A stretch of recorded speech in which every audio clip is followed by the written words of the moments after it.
ستم من دون الناس سے کہ اگر تم اپنے اس دعوے میں کہ تم جو ہے پکے جنتی ہو،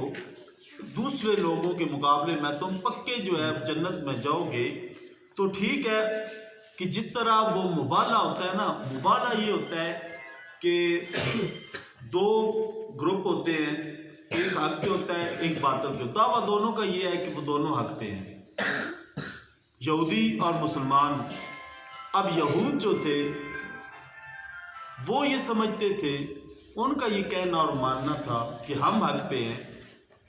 تو اب جو دوسرا گروہ تھا مبالغہ یہ تھا، وہ دونوں کہتے ہیں کہ آئیں کہیں کسی جگہ پہ بیٹھ جاتے ہیں، تم یہ دعا کرو کہ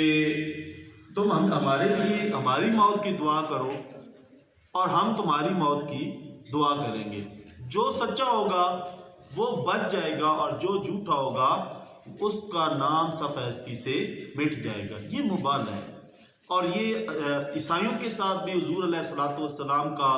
ایک بڑا مشہور واقعہ ہے، جس میں حضور علیہ الصلوۃ والسلام اپنے صحابہ کو حضرت علی شیر خدا رضی اللہ تعالیٰ عنہ کو لے کر اور سیدہ فاطمہ الزہرا کو لے کر اور سیدنا حسنین کریمین کو لے کر آپ ان کے مقابلے میں گئے تھے، تو ان عیسائیوں کے مقابلے میں جب آپ مبالغے کے لیے گئے تو کیا ہوا، انہوں نے جب یہ نورانی چہرے دیکھے نا،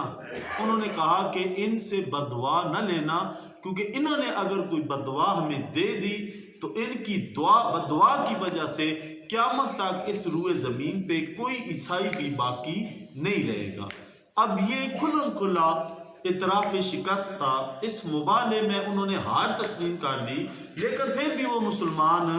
نہ ہوئے، انہوں نے حق کے راستے کو نہ اپنایا۔ تو اب اللہ تبارک و تعالیٰ نے بھی یہاں ان کافروں سے یہ کہا ہے، یہودیوں سے یہ کہا ہے کہ تم اگر کہتے ہو کہ تم ہی بخشے ہوئے ہو، باقی ساری قومیں جو ہے وہ جہنم میں جائے گی، تو تم اور کسی مبالغہ کرو، موت کی تمنا کرو،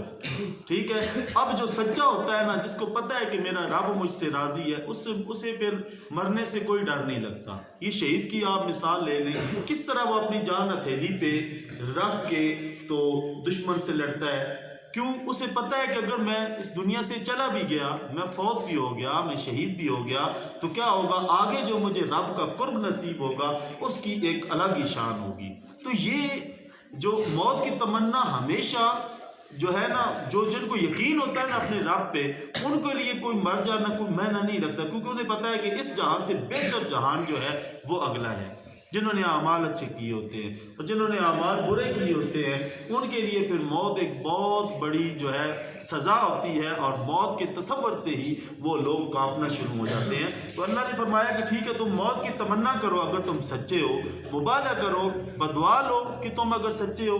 تو انہوں نے کیا لن یتمنوہ ابدا بما قدمت ایدیہم، تو وہ ہرگز موت کی تمنا نہیں کریں گے۔ دعویٰ ان کا یہ ہے کہ وہ اللہ کے مقبول بندے ہیں، لیکن کبھی بھی وہ موت کی تمنا نہیں کریں گے، کیوں؟ بما قدمت ایدیہم، کیونکہ ان کو پتہ ہے کہ ان کے اعمال کیا ہیں، انہوں نے کیا عمل کیے، کیا کرتوت کیے، کتنا انہوں نے اللہ کے حکم کی سرتابی کی، اللہ کے حکم سے سرکشی کی، اور اللہ کے حکم کو پس پشت ڈال کر دنیاوی خواہشات کی پیروی کی ہے۔ انہیں پتہ ہے، لہٰذا وہ موت کی کبھی بھی دعا نہیں کریں گے۔ اور پھر فرمایا کہ واللہ علیم بالظالمین، اور اللہ تعالیٰ ان ظالموں کو بخوبی جانتا ہے۔ وَلَتَجِدَنَّهُمْ أَحْرَصَ النَّاسِ عَلَىٰ حَيَاةٍ وَمِنَ الَّذِينَ أَشْرَكُوا يَوَدُّ أَحَدُهُمْ لَوْ يُعَمَّرُ أَلْفَ سَنَةٍ وَمَا هُوَ بِمُزَحْزِحِهِ مِنَ الْعَذَابِ أَن يُعَمَّرَ وَاللَّهُ بَصِيرٌ بِمَا يَعْمَلُونَ۔ اور پھر یہ آپ انہیں پائیں گے، آپ کو محسوس ہوگا اے نبی، آپ جان لیں گے، آپ انہیں پائیں گے کن لوگوں کو جو یہود ہیں اور دعویٰ یہ کرتے ہیں کہ ہم تو بڑے بخشے ہوئے بڑے جنتی ہیں، جیسے بھی گناہ کریں گے اللہ ہمیں معاف کر دے گا۔ ان لوگوں کو آپ کہیں گے کہ یہ مشرکین مکہ کے مقابلے میں، کیونکہ وہ اہل کتاب تھے یہود، اور جو مشرکین مکہ تھے یہ ان کے مقابلے میں زیادہ لمبی زندگی چاہتے ہیں، دنیاوی زندگی کے بارے میں زیادہ حرص رکھتے ہیں، حالانکہ اللہ والوں کی پہلی نشانی یہ ہوتی ہے کہ انہیں دنیاوی زندگی کی حرص نہیں ہوتی۔